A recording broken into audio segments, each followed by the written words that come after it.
So I have a question for you. What's the best email marketing platform for creators? It's ConvertKit. It combines powerful automation with an easy-to-use interface. The heart of their business is their visual automation tool that allows you to deliver the right message to your audience at the right time. They have pre-built landing pages and forums, so creating and sending out copy is extremely easy. I personally use it with my business when I'm doing webinars. And you can use it too. Right now, we have an exclusive offer for you. ConvertKit is giving you a freemium membership with full access to the landing pages, forums, and email marketing for free, up to 1,000 subscribers. They are one of the only platforms that allows you to add your Facebook pixel to it for free.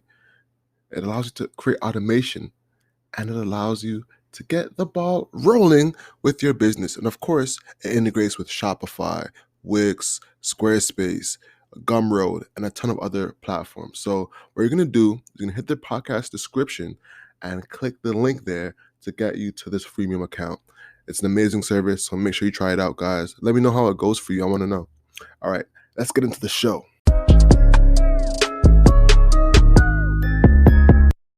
Hello and welcome to the Hustle Over Everything podcast.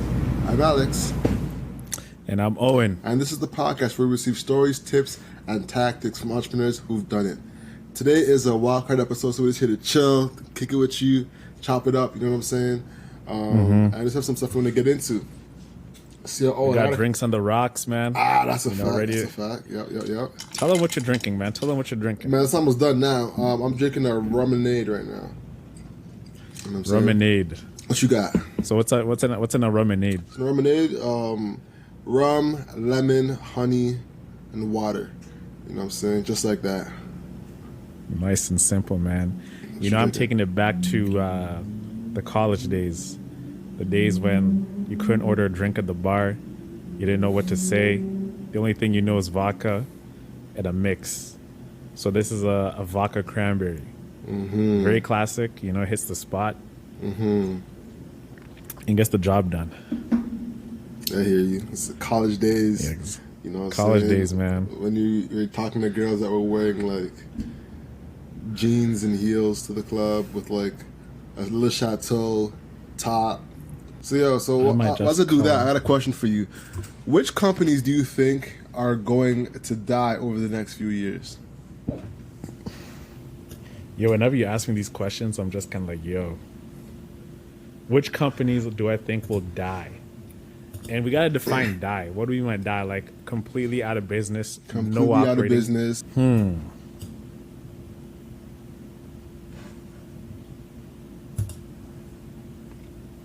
Well, I have something very interesting for you. What's up? Right? So I think Coinbase, if they don't switch up their strategy. So Coinbase. Mm-hmm. Coinbase itself as like a company that is working to make digital currency and currency just available for anybody in the world. They're looking to make like a one-stop shop of like transacting, doing everything in one place using Coinbase. So the thing is, I was reading about it, and they actually just came out with their earnings call, and a couple of YouTube guys were talking about it. They were saying that, Facebook, what they tried to do was they tried to create like this global currency, which was called Diem, right? DIEM. Remember? I thought it was Libra. Oh, you look like you're about to...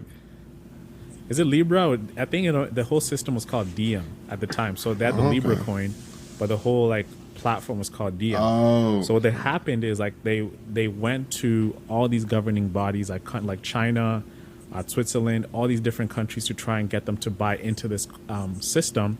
But they were like, no, because if we let you do this, we're losing, we're deflating.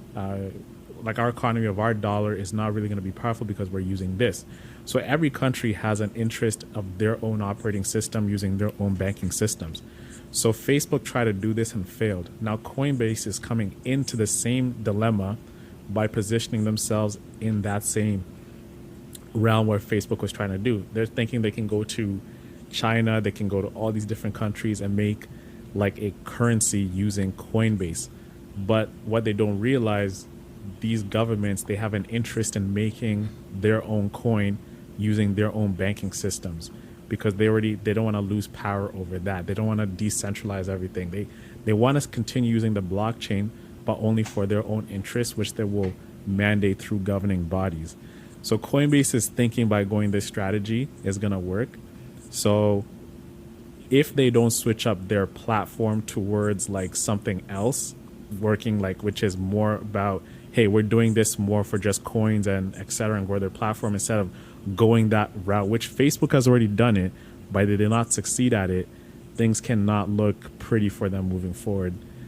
10 years is a stretch because I think Coinbase is like a great platform and they have a lot of leverage right now, but I'd say 5 years. If they don't do anything in 5 years, we can see the stock tumbling even way, because they opened up at $400 a share when they IPO'd. Now it just lost half of its value. So now it's trading at like 200 and something dollars. So that's my big guess, because if you look at the way cryptocurrency is going,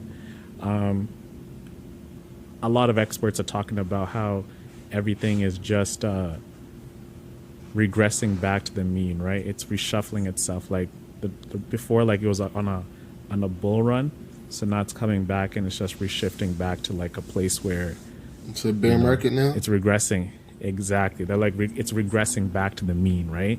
Showing its true value of where like the coin is supposed to be. I mean, I think the crypto space. I think that's like a quick fad of it, like going smaller. But I have no knowledge of crypto. I'm not even qualified to talk about crypto. You know, we're just shooting the shit. We're just speculating right now. We're just shooting the shit. Shooting the shit. And I'm just regurgitating stuff that I've collectively heard from multiple analysts, and I've like looked at a couple of papers, and I'm like, okay, this does make sense because Facebook has done it. They failed. What makes Coinbase think that they can do it? Got you. That's interesting. You know who I think is going to fail? If they don't pivot? Share with me, bro. Who? Later.com. They're in trouble. Later. Can you remind me what, like, that's a very familiar name, man. What's Later? Later's a scheduling platform for Instagram. Oh, like a buffer, Hootsuite, exactly. All that stuff. But they're just Instagram. You know, Instagram. I think maybe Facebook too. Just Instagram. Just Instagram. You know, so wow. Okay. I think what's going on with them? I think they're in major trouble because Facebook is slowly but steadily creating more and more platforms that are just that do exactly what Later does. For instance, Creator Studio right now, you can publish content directly to Facebook, directly to Instagram through Creator Studio. Also, there's a calendar now, so you can see where direct publishing is going from Facebook, Creator Studio, to Instagram, to Facebook. You can have an actual calendar that wasn't there before. Also, Canva just released their version of Later. So you can actually create a post in Canva and schedule that straight into Instagram. You know, man, that's such a game changer. Yeah, that's a game changer for a lot of people. You know how many stuff you know how many stuff you make on Canva, like every single day, like from graphics to stories to whatever, and now you can just like strictly send it to IG without losing quality. Exactly. So they're going to be in trouble. Honestly, I think that they are going to be in hot water with everything going on, you know, so they got to figure out a pivot quick. Maybe they got to go to Pinterest, because Pinterest is still a big search engine behind Google, of course. So maybe that's the play. Also, I think Zoom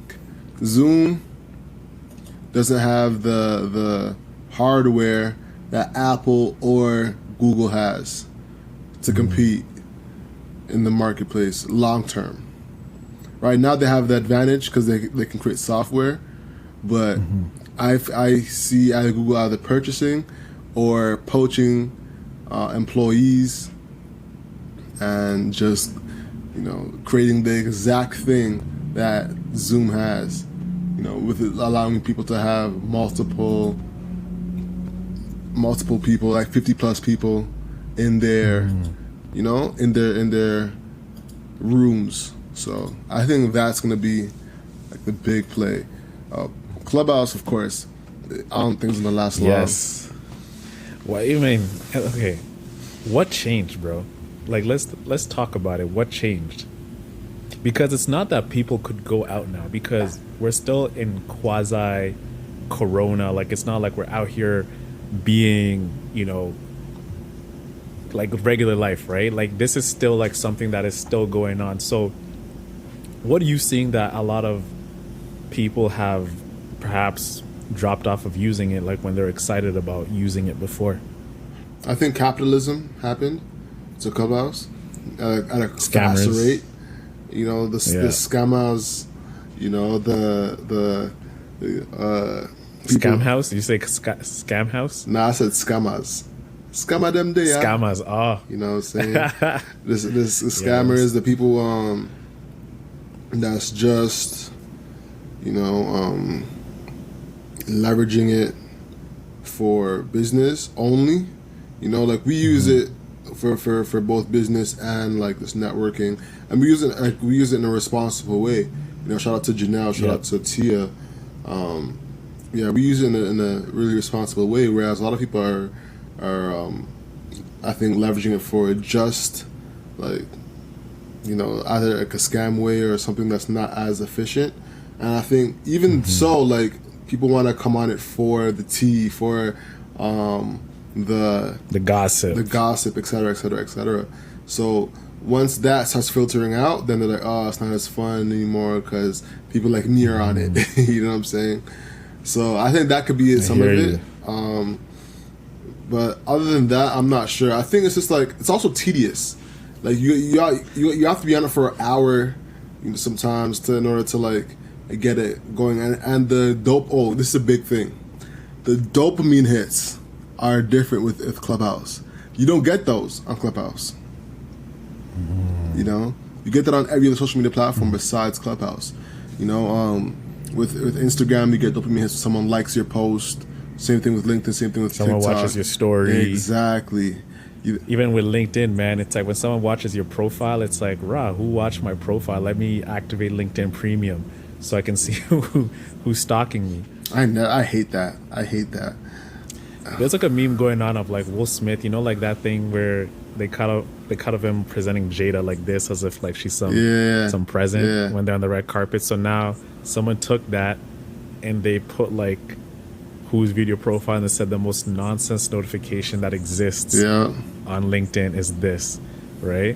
But they actually do it for a reason, right? It's because they know people want to know who, like they're curious who's looking at my Someone's profile, talking which about you. company, You which should know this. exactly, yeah, facts. But you were saying about how the dopamine hits differently on Clubhouse, and that's why it's the reason for its slow demise. Yeah, I think what's keep people coming back, there's a dopamine hit that happens to keep you interested long term. On Hmm. TikTok, on any other platform that happens. So eventually, I think people are going to realize that and figure out. A couple are going to figure out how to get that dopamine hit, or they're going to have to like figure out a new way to make it happen, or figure out a new monetization strategy. Because I think that's going to be You, like the struggle. the Yeah, thing. man. You know what I think, man? It's this. It's if you look at every social platform and there was like this whole thing about exclusivity with Clubhouse when it was going down. A lot of people were saying how they want an invite, they want an invite, they want to be part of the club, they want to be part of the house party.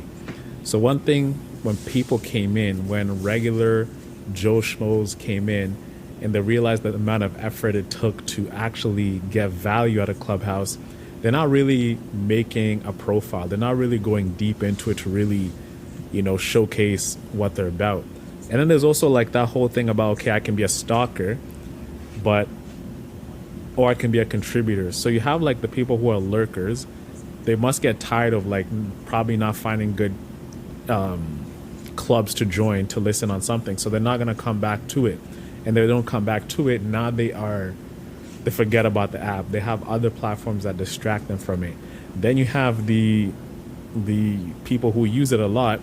They're trying to create conversations, but if there's not enough people to listen to them on those conversations, now they're dropping off as well. They're like, oh, okay, before the room average was like, okay, on average, let's say 30 people, now it's down to like 16.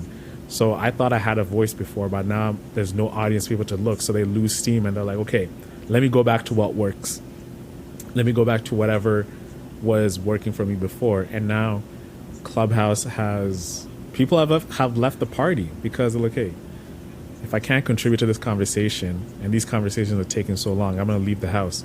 The people who are talking, they don't have an audience. They're like, okay, let me go to a place which has an audience and I can just continue doing that because it's worked over and over.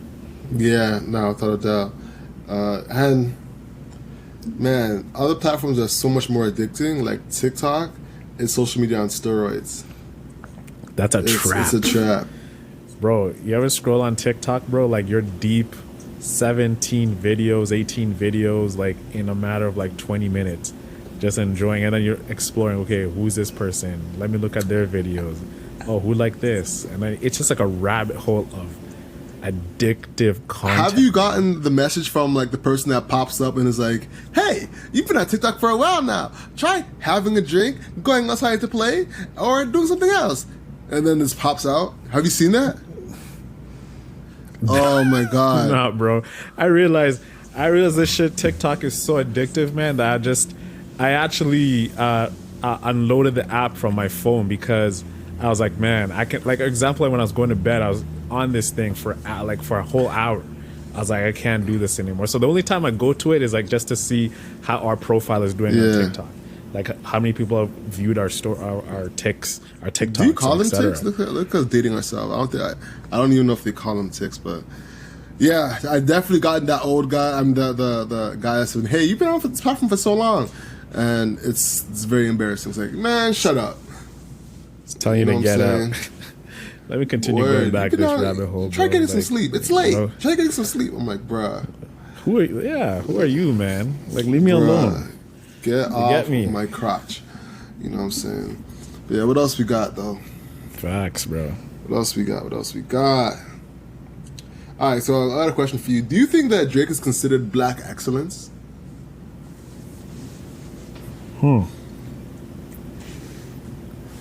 Damn, bro.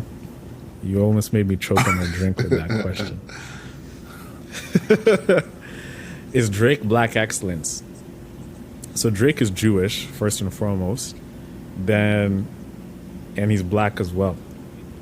I think when we look at black excellence, we categorize it as someone who's actually black because, and it's unfair to tell you the truth, right? Because Drake is black, but he's not fully black. And when we look at historically, light-skinned people have been viewed as more welcoming towards like spaces, like white spaces. They're like, okay, you're black, but you're still light-skinned enough. And you see this a lot with black women. Like darker-skinned women will not get as many opportunities as like their lighter-skinned counterparts.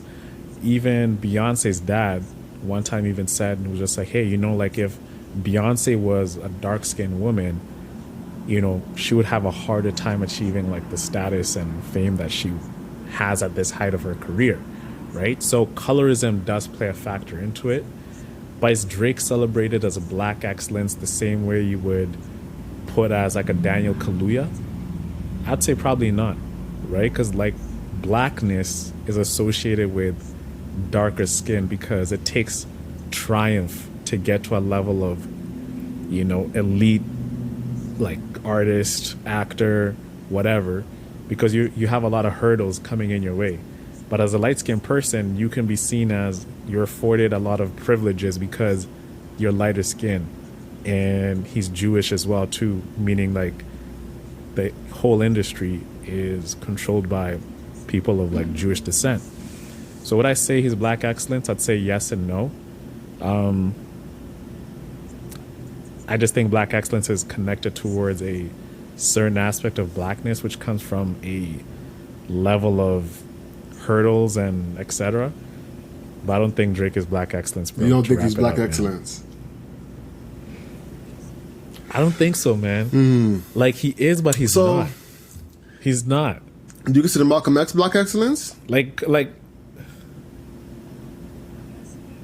yes, he is. Because, Malcolm X was willing to die for his cause. He knew he was dying when he was about to give that speech. right? He embodied his manhood, like the manhood he had when he came out and he was brash and he was speaking against the establishment. When that is just like, if you speak about this boldly, like your life is in danger every single day. So he was fighting for opportunity. He was fighting for people advancing towards like the next stage where they can have like economic freedom. Drake, as much as he's black, which is not his fault, he never really speaks about being black the same way Kendrick or J. Cole would speak about being black. And like Kendrick has made mad tracks about blackness and growing up with being black. J. Cole has done the same thing, and J. Cole is like light skinned as Drake at the same time too, but Drake doesn't seem to embody that side of him where he talks about being black. The only thing he spoke about being black is like being told he's not black enough, right? So that's my stance on it.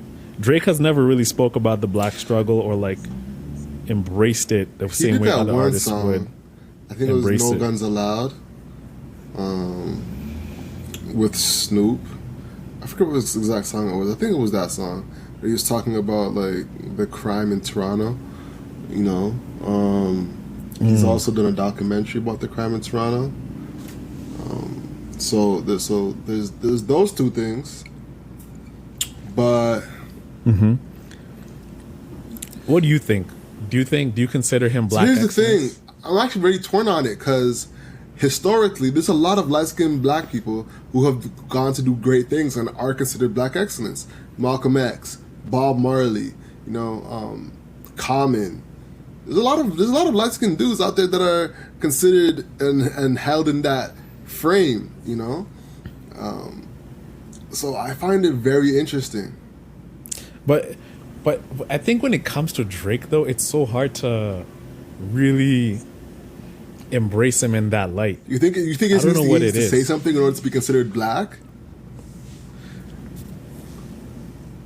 It sounds like what the answer is yes, because I think that's what it is. That because he doesn't speak on it, people don't consider him black, which is crazy,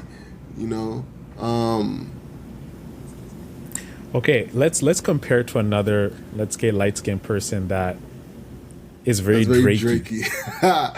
You know what I'm saying by I mean by Drakey, right? Pop star, but isn't viewed in the light of black, I guess.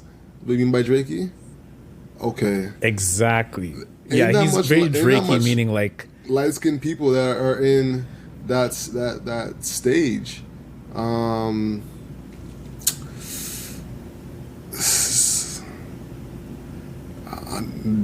He's not. I'm trying to think out loud, man. Like Jaden Smith. He's a kid. He's very light skinned. He's a kid, bro. He's not even a kid, bro. This guy's like 20 years old. That's still young though. Like I don't think, and he's even spoken out about things. I don't really consider Jaden Smith black excellence. I consider him the seed of black excellence. True. Okay, well, let's go to another one I just thought about. Georgia Smith. Okay. Oh yeah, if you're doing the woman version, that'd be a greater version. All right. So Tracy Ellis Ross is she? I was actually thinking about her. Is she black excellence? Hell yes. Because she is definitely black excellence. Lynn from Girlfriends. Man, it's something about Drake. I'm trying to think like who's. Is she black? Nah, she looks more black. like she's black. Arab for sure. No one's coming to mind, bruh. But yeah. But you know what I'm saying? I think maybe it's like it's Drake's personality that removes him from that level of like, okay, this guy is not black excellence. I don't know. He had a song where he said like black excellence, but it's a little different for me though. I forget what song that was. Yeah, that's a good debate. We can do a all right, what do y'all think? On that? If we post this, what do y'all think? Is Drake black excellence? Yes or no? I think he is. I think he is. If you get pulled over for the cops, they're gonna mark him as a black man. If he gets arrested, they're gonna say he's a black man. And he feels like the census is probably gonna be a black man. You know what I'm saying? So to have him excel at that level, he is black excellence. You know, from a fact standpoint, does he not speak on the proper subject sometimes, or does he not speak on it as much? Sure, you know, see the George Floyd year just passed a few days ago, And this is another thing, bro. Like you said something interesting there about posting.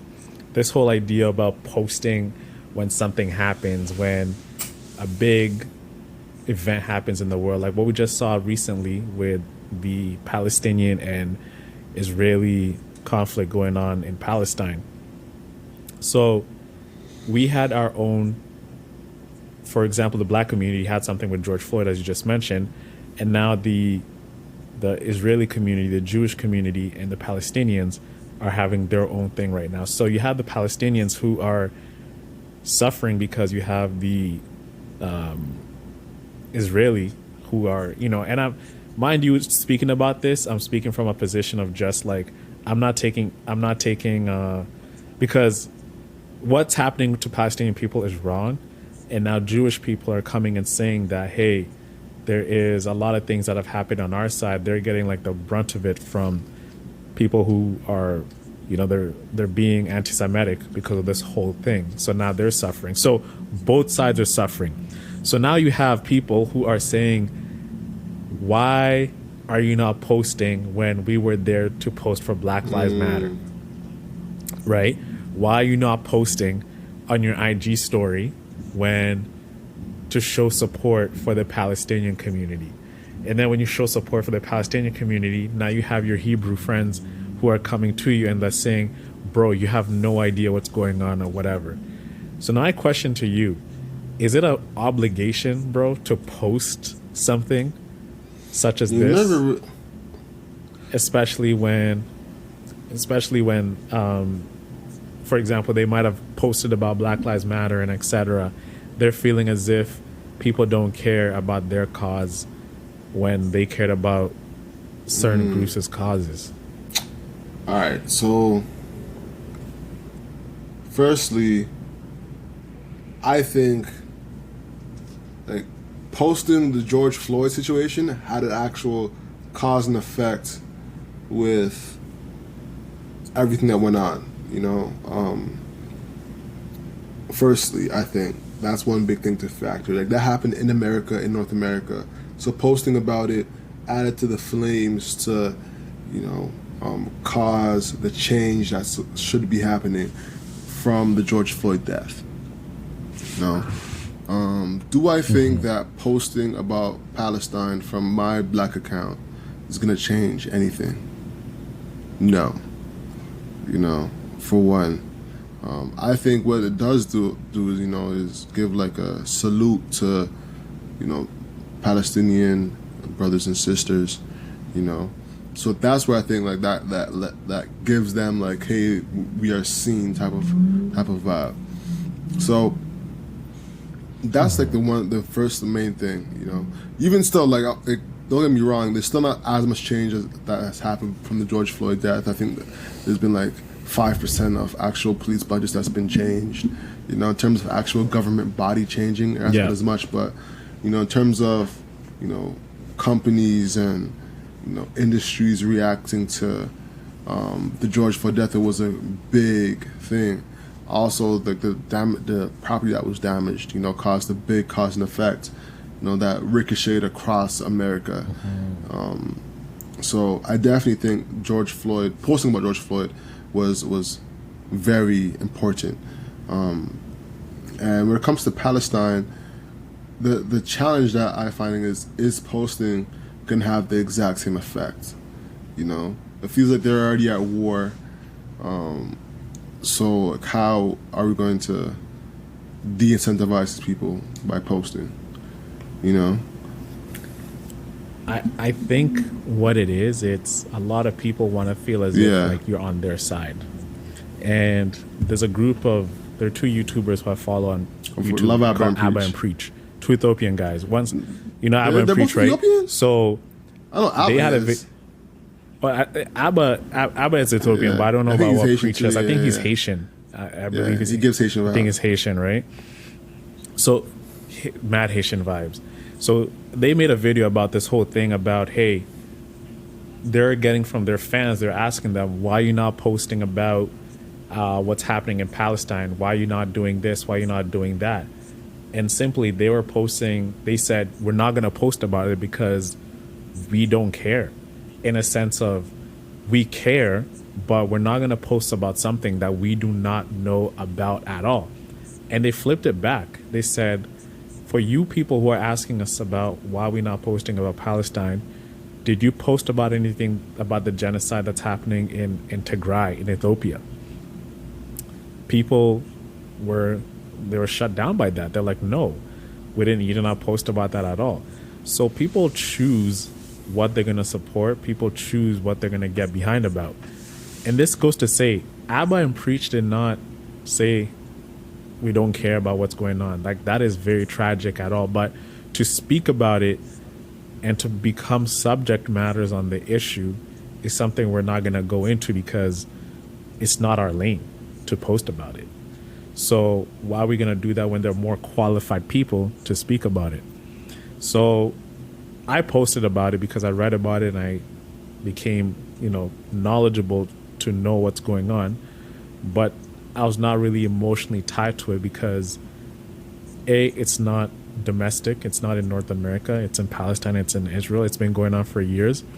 And it's so far away that to really feel like the gravity of it doesn't really hit the same as opposed when George Floyd, who's black, gets killed in America, and that impacts us. So we're going to speak about it. But we do care. But to have that mad support that you'd expect from people who don't know about it, it's unfair to put that on them because they're just learning about the situation from you. And it's so hard for someone just to post random things that they don't know about because Because then it's performative. If you're just posting something that you don't know about just for the sake of posting it, you're performing, and this inauthentic, and that's one thing that happened with George Floyd too, that people were just posting it to post and they were being performative, that whole black square BS. Like, there was a lot of performative things happening. All these companies jumping on board because they didn't want to miss the bus of joining this social movement. Like, it was performative too, and some people probably took advantage of it, but it was super performative. So, yeah, it's annoying. It's the new bring our girls back. It's the new, thing. A lot of people have made dough from the George Floyd death. So many organizations, they took advantage of that moment and they're like, hey, we're going to support this, we're going to do this. It sucks because you're profiting from someone's death. Yeah, man. But also on a good note, though, someone who is killing it, and actually not killing it, I wouldn't say killing it. Someone who's in a new league of their own is J. Cole, joining the Ball League. Literally a new league of their own. You can quantify that into many ways with J. Cole. Like, you can say musically he's in a league of his own. Now he's in his own league. Not his own literally, but like playing ball professionally. Think about that, man. This guy is living every boyhood dream of a lot of guys in in just life. He's an entertainer, he's a rapper, he performs on stage. He's a superstar musician, superstar rapper. Now he has a basketball contract, professional, in a league it's like it's an NBA tiered league in Africa. Where do you think it's gonna go? Do you think that league is gonna go big? Oh, bro, 100%. Basketball in Africa is about to. But like, the thing about Africa, even just growing there, one thing we don't have is resources. We don't have the right facilities. We don't have the right governing structures to really support a basketball league. So you have, bro, if you go to Africa, you go to Nigeria, you go to Kenya, you go to Tanzania, you go to Angola, you go to Egypt. The physical, the athlete of these guys, bro, like these guys' average height is like 6'6" plus. So you look at LeBron, right, and you think, wow, what a physical specimen. If you go to Africa, those guys are just walking around like it's nothing, right? They're just walking around with untapped potential.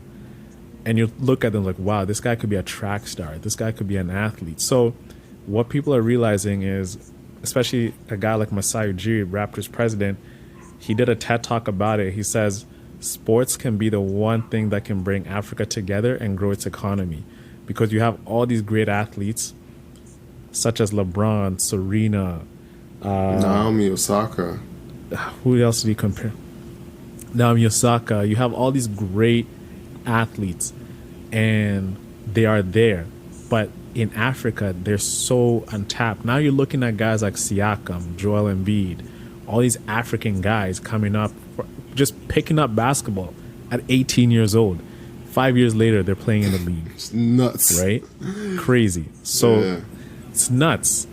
Picking up basketball from like just 4 years ago, they get a college scholarship. Now they're number one first round draft picks.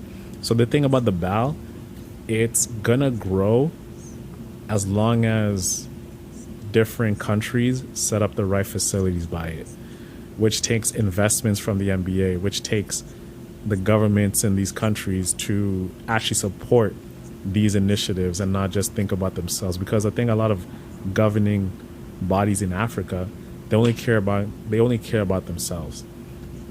The infrastructure is very poor. There's a lot of corruption. So all the facilities are not even maintained. There's no money to go around. So maintaining a league, it's only going to grow from country to country, but to have a country having a team, it's going to take long.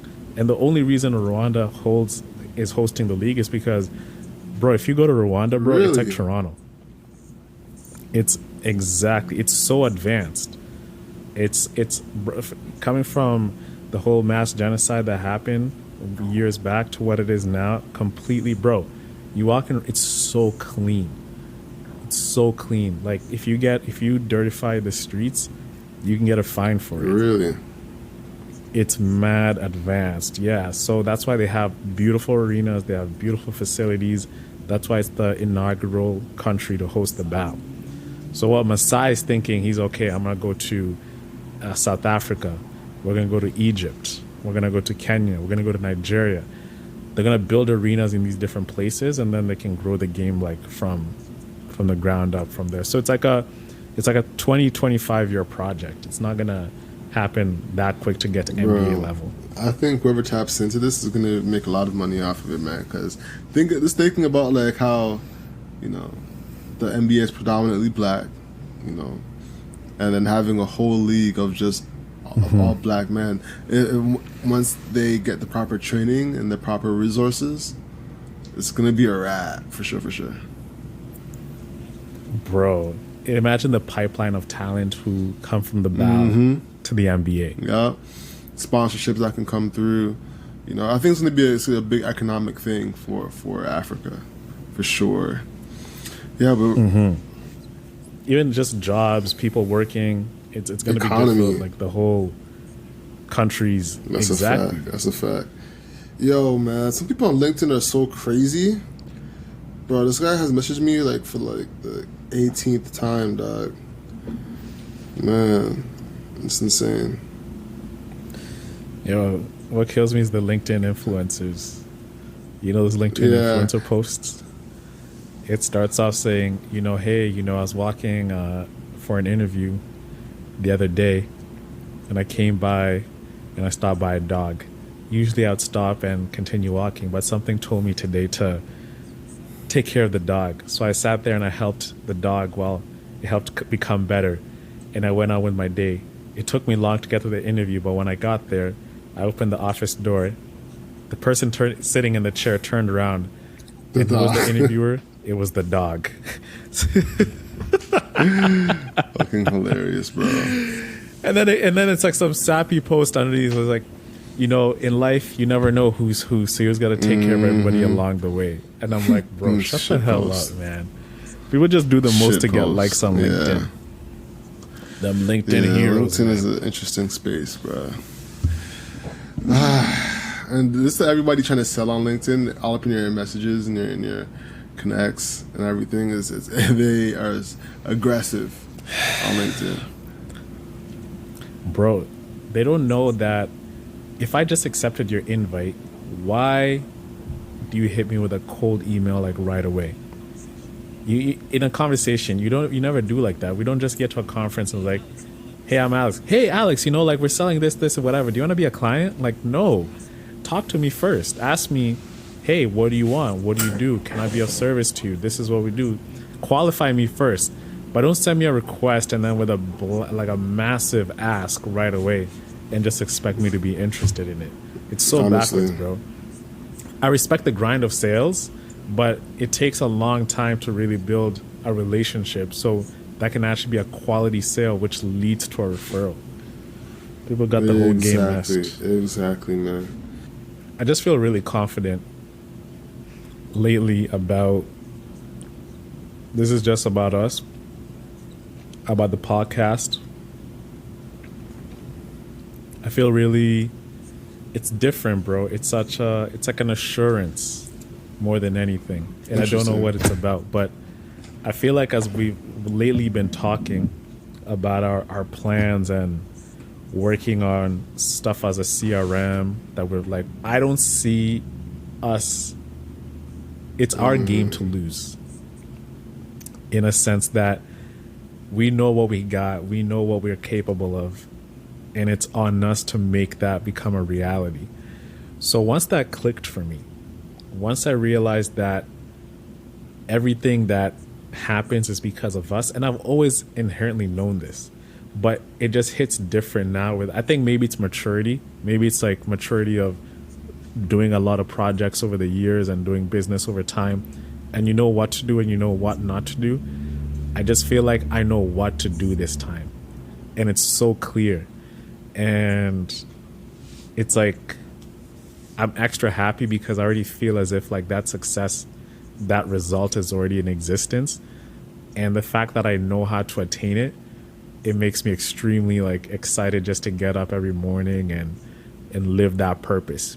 And I think, and then the second thing, bro, it's like I think I've found my purpose through That's what we're huge. doing. Like podcasting, just I feel like this is where I need to be, man. Like talking, sharing positive energy, building a business that's based off of that. I feel very blessed, bro. It doesn't feel like work. So I feel like I'm living on purpose, to sum it all up. Jeez, that's huge. That's huge. Yeah, no, I feel you, man, because it feels like it adds to your why, to my why. It feels like you're actually on the brink of something big. So I couldn't agree more. And yeah, I agree. It feels like both of our technical skills are blending together. Like my experience with like media companies and the experience in sales. Like we just had a meeting the other day, and it was dope to see like how our other things are intertwining together. To like make the puzzle pieces come together. So, nah, I'm 100% on that, and it's good to see other people like sharing it. My cousin was telling me how he was sharing the pod. I was talking on the phone with Kyle today.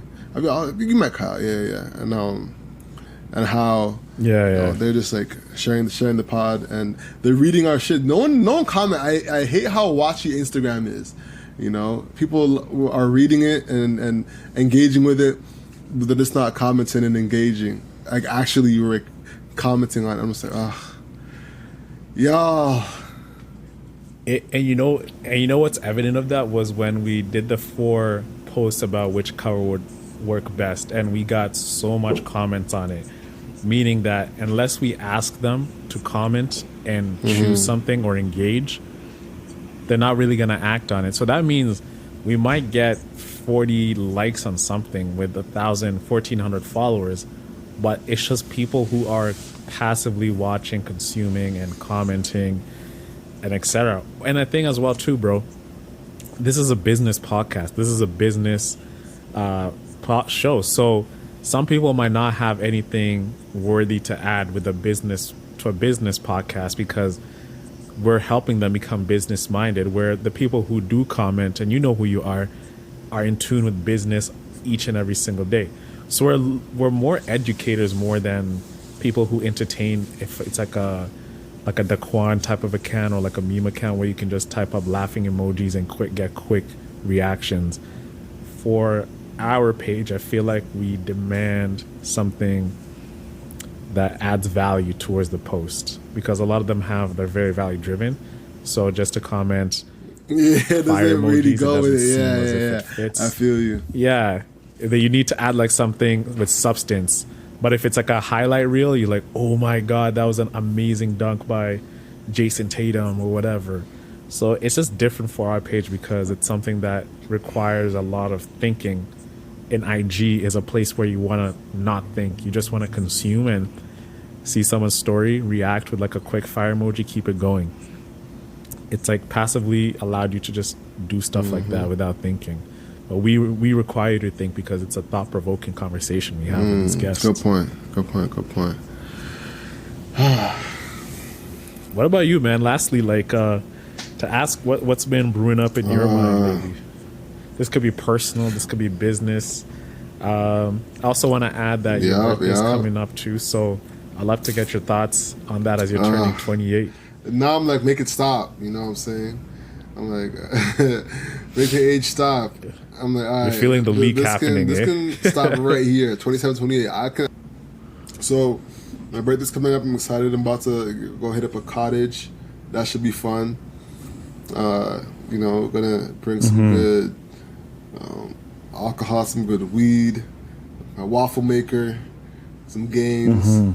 You know, What's one thing that you learned about yourself in 27, and what's one thing that you learned about yourself that you want to work on now as you turn 28? One thing I've learned about myself in 27. All right. I'm gonna keep whatever I put my mind to. You know, like I just got got reassured of that. You know, like I was waking up at 5 a.m. for a good like month. I think I was in March. I was waking up at 5 a.m. Doing the book clubs with Yara after she ditched the book club. Shout out to Yara. I was so pissed, yo. So she got you in it, then she cuts. Yara signed me up. Said, "Yeah, I'm in this book club. You should join. It's so much fun." I'm like, you know what? I'll join you. I'm up at 5 a.m. We in this book club looking for Yara on the Zoom call. No Yara to be found. You know, nowhere to be found. It's probably snoozing. Or it's probably doing yoga or something. I ditched like that club too. It became very sad. No, it Cookie came cutter? like very like trauma bonding. You know, like people talking about like it's good to have trauma bonding, but it's not what I'm there for. You know, like they were talking about like getting cancer and like. Yeah, you know what I'm saying? Like, it was dark. I was like, bro, this is dark. Like, I don't want to be here. Bro, especially waking up in the morning, and that's the vibe that you're hit with, just like as in to start your day. It's not, hey guys, and we're not saying that's not like, bond with people over that. But if it's not your thing, it's not your thing. If it's something that you don't see affects you, that adds like a dark cloud in your energy, then hey, it's not for you. For sure, like people are talking about their abuse and like just letting it all out, and I was like, man, it's 5:45. You know what I'm saying? Yeah. Like, yeah. Let's take a break here. Let's cool it a little bit. So I'm like, all right, I took a break from that. Anyways, though, yeah, what I learned about myself, I was reassured about how I can accomplish anything I put my mind to, and that sounds so cocky. I was reassured I could do anything I put my mind to. You know the interviews where they ask you like, what's one of your worst traits about yourself, and they say something like, I work so hard. I work too hard. That I work myself. That's what that sounds like. And I'm not trying to say that at all. You know, but what they call that fake? That's not fake woke. I don't know. But it's like Something like But that, yeah. I'm gonna learn about But yeah, myself. Um, yeah, I think, man, that's such a introspective question. Like, I need like a week to think about that. To be honest with you, to really like, give you like a real answer. I don't have anything top of mind that can really like just answer that completely. But for hold on okay. for that, go ahead. What you want to say? I'll make it easy for you. What's one thing that it's like a personal struggle? It could be business, relationship, social, family, that you want to master, or you want to attempt to master as you turn 28. Supreme organization, for sure. For sure. Supreme Yeah, that's organization. definitely Okay. something I need to like master. I want, especially as a business owner, like I still get cluttered mind, and that's I think the thing I need to master. It's not even like putting this somewhere. Is like having a cluttered mind is when no matter what you do, you still have a bit of clutter that comes out because you have a cluttered mind. You know, and it's just a response to what's happening mentally. So I feel like that's something we want to work on is having decluttering my mind so my space will reflect that my life, not my life, but my house, my condos, my you know Google Doc folders will all reflect a more organized Yeah. space because my mind is decluttered. I think that's something I really want to work on. Yeah, for sure. It goes back to like what we spoke about when we used to do Hustle Nation Business Tip of the Week. I used to talk about how when you're looking to do something, people think about adding things. Think about adding organization apps. Think about, hey, this will help me organize my sleep schedule or my food eating schedule. But you can start off by eliminating things that can make your mind decluttered. If it's a cleaner, I know you're a big fan of having a cleaner. Perhaps it's getting a cleaner to come clean your house. If it's an activity that you don't need that adds up to the whole convolution of everything, perhaps you need to take that activity out that doesn't really add to it. So it's focusing on the stuff that matters and then looking at optimizing that in the most organized way possible. That organization, bro, is so key. Even like your bathroom, bro. Like if you walk in your bathroom and it's just decluttered, it declutters your mind, man. It's the psychology of it. Psychology of it Yeah, is and mad. honestly though, I'm not even sure if it's like a hiring, like throwing money at it type of thing. I think it's really a route that I need to like get to personally. You know, that's what I think the real thing is because you can hire, a maid to come in, but then if your mind's decluttered, like I'm not saying my mind is like a hoarding room. You know what I'm saying? I'm not saying that, but there's definitely room to grow without a doubt. So I think just getting a cleaner, or let's say getting a bigger house, or you know, Yep. just cleaning your desk once, can just is just a band aid, But you need to actually like get to the root of it, the rut, to figure out what's. It comes to Yeah, habits it and comes to stuff like that. habits. Habits. I think is one of them for sure. Um, Yeah, I think habits is one. I think there's like a personal mindset that needs to click as well, or if it's something that needs to be worked out in therapy. I'm not sure exactly what it is, but there's something there that needs to be like triggered that I'm working on. And I'm reading books that like that's helping. Like Sell Like Crazy for one book that's like helping me like sell. It's helping me get more organized with like my life and how I'm organizing like my clients, my business. So there's ways around it that I'm like that's taking me to those steps, and I feel like I'm getting there eventually. So, yeah, I think that's one big thing Yeah, that I want to work on. is getting I'm not organized, getting eh? better organized Coming because into like I 28, still yeah because getting better I at have, don't being get me wrong, I organized. still have like a lot of organization that I have, but I just want to get more organized to be like once I'm hiring more people, they can come in and just hit the ground running, you know. Yeah, man. I totally get it, man, and I totally relate with that because the thing, Mike, for me, it's we have all these activities that we're supposed to do, but for me, it's just picking up my phone and putting it in the calendar. because I really realize I'm a huge disciple of my calendar. Like when I follow it, when I have work, I have meetings, I have this, I'll schedule it out. But for my own personal life, I'm so inconsistent with it. I'm okay. I'm gonna wake up Saturday. I'm gonna clean the house at 9:30. I'm gonna do this, whatever. So it's one thing about having it, but it's now obeying it when it comes to my own personal stuff. And once the time is up, if it's hey 9:30, you're supposed to be stop reading and work on that, work on emails, get started on emails for that 1 hour and a half you scheduled it for, and then keep it going to the next activity. It's like it's about that thing schedule. If you don't finish it, just drop it and move on to the next thing. No, that's big. That's the challenge. You know, like with pomos. You heard of like Pomodoro strategy? Pomodoro. Yeah, that's the challenge with Pomodoro is that you take 25 minutes and then a 5-minute break. But it's cutting that 5-minute break to get back to that 25. That's the challenge a lot of times, you know. You might see a good YouTube video and then you're like, oh wow, like that's a funny. Let me check that out. Oh, what's so and so saying? Oh, like let me check out what this content creator is saying. And then you're in this deep hole, and then you're like 20 minutes into your Pomodoro actual grind session of the time. Exactly. So, but the Tick, man, shout out to Tick, that app. I love that app. That's kept me so accountable and it's helped me get so much things done. But yeah, man, and that's what's going on with me. Going to 28, what I want to bring with me, I want to bring my selling skills. I'm really like I've been closing a lot, you know, and I've been like, wow, this is actually really good rate.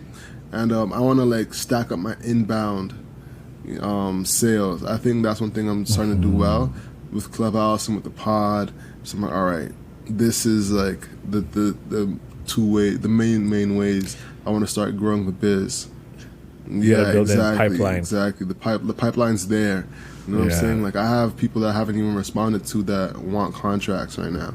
You know, and I'm like, damn. So that's just bread. That's just bread. Yeah, exactly. So I'm not saying that to be cocky, man. I'm saying that I'm grateful because that wasn't there last year. You know, so I just want to like continue to speak, continue to give value to people, and to strengthen that up. Like my funnel needs a lot of work. So I want to get into like creating systems. So when I speak, people can actually like come into my funnel and get value from me. So that's some of the things I'm excited for sure. Just value adds. Yeah, that sounds so buzzwordy. Yeah, are you giving value? What's the value add here? Are you getting value? So Gary V. Micro content. Think about the micro and the macro. Micro scale. You know, it's like, are you actually doing something that helps people, bro? You know. Well, yeah, that's what's going on with me. Yeah. So, I want details on the Afrotech, man, because I want to buy like the spot early. Yeah, we gotta plan that. Have you bought your ticket yet? You gotta get a hotel. No, actually, thanks for reminding me. You know, the thing is, it's like taking like a hit on your credit card when you don't see the value later on. Bruh. You know what I mean? It's that thing, because usually when you spend, you get that gratification right then and there. It's like, okay, I know the Amazon package is coming in 3 days. But this is an event that's in November, bro. But bruh, remember that price goes up. It's like it doubles. How much is it now? Like 300 USD, right? Like all in, you know. Whereas I think we paid 500 USD, which is about like 600. Jeez. Yeah, exactly. We forked out a lot last time, so you know. And as soon as they mentioned where it is, I'm buying the hotel. I'm not sleeping like we did last time. We got this shitbox hotel last time, bro. Auntie Arlene, bro. She that's a fact. That was such a bless. Your aunt came in so clutch. Facts. It might be in San Fran again. I'm not sure because they doesn't look this look. They give a location. They keep switching it up. So I looked at it again, and the location was saying California, and I'm like, what? So This is for the media Yeah. and entertainment one, right? So I was shocked. Wow. Okay, so you're going back to Cali. To Going Cali. If back it's in Los to Angeles, Cali, man, Cali. Cali. Oh man, I wanted to be in LA, bro. San Fran is so boring, and it's so like dry in terms of just culture. Take me, Yeah. Keep going, keep going. please, bro. Take me to Los Angeles. Take me to Oakland. Wait, we missed that Oakland one, man. We should have went to that Get me. Oakland joint. Afrotech music. So does it Yeah. say? This says, so Afrotech music is in Austin, Texas. Then Afrotech 21, it says digital and in person. It doesn't say where it is. So, Man, please don't make this stuff in person. I mean, in online. Like, I want to man, shake I hands. cannot wait I to wanna get actually- out, bro. And that's where a lot of our contacts for the show coming 2022 will come from. Yeah. We got last time we sneaked in VIP at Afrotech, and we met Chameleonaire. We met Baron Davis. That was fire. Who else did we meet? That was fire. I think those are the two heavy like people you'll know from the rip. Imagine just guys like think about it, Mister. You see me rolling, the hating like back in grade 6. You're thinking, oh my god, this guy's Drake. This guy is. You're seeing him on VET or MTV, and then fast forward, you're there just chopping about business, and you're poking holes in his business idea, and he's looking at you as a contemporary. I was like, respect, right? And then Baron Davis is there being an investor, sourcing out deals, being part of the community. It's crazy how you look at these guys like dunking on mans, especially when you dunked on Andrei Kirilenko in the We Believe Warriors, and now he's just like a regular dude out Yeah. here, just Yo, restarting again, proving himself in a What do you different think field. about Afrotech Executive? That Three is bands. that's like 3K US, bro. I'm thinking about it. That's actually might be. It might You be know what worth I'm it. saying? To be in the room with actual black execs. That's like going to the VIP room for real for the whole conference. And actually just like exchanging contacts. 3 bands. Bro, the thing is, man, we have power. We can go in there and we actually have a purpose of like what we can do for them. Our network is solid now. Before, like it's like yeah, like oh, what can you do? Hey, like yeah, I have this. Okay, what can you guys do together other than, one thing I hated being, bro. I never want to be like let me pick Hell your no. brain type of guy. Hell nah. Right now we actually have a thing. Okay, we can do a write up on you. We can do a podcast with you, and that leads to expansion with other people who are in that network. And I don't want to be a network leecher, but we're That's the providing one something thing I would valuable never to want to you be in is terms those of guys who are just like here to network and try to get themselves to the next social level by networking, taking advantage of the next person above them. I hate social. What's they call it? Social climbers. Yeah. We know a few of those. Yeah. Yeah, I think you know who I'm We thinking know. about We when it comes to that. 100%, bro. It's at the same event too, if I'm not mistaken, right? No. The guy I'm thinking about, how can I say this to you without saying it to you? You can code it. I might get it. Honey, for example. You know what I'm saying? The honey message. You know? All right. Yes. There you go. Complete social climber. So bro. that's how it Complete goes, man. climber. But yeah, man, it's been an hour. How you feeling, bro? Anything else to say Yeah. before you get out of here? So, nothing much. This weekend I'm going to Sarnia. I'm excited to see my mom and dad, my sisters as well. Just spend time as a family.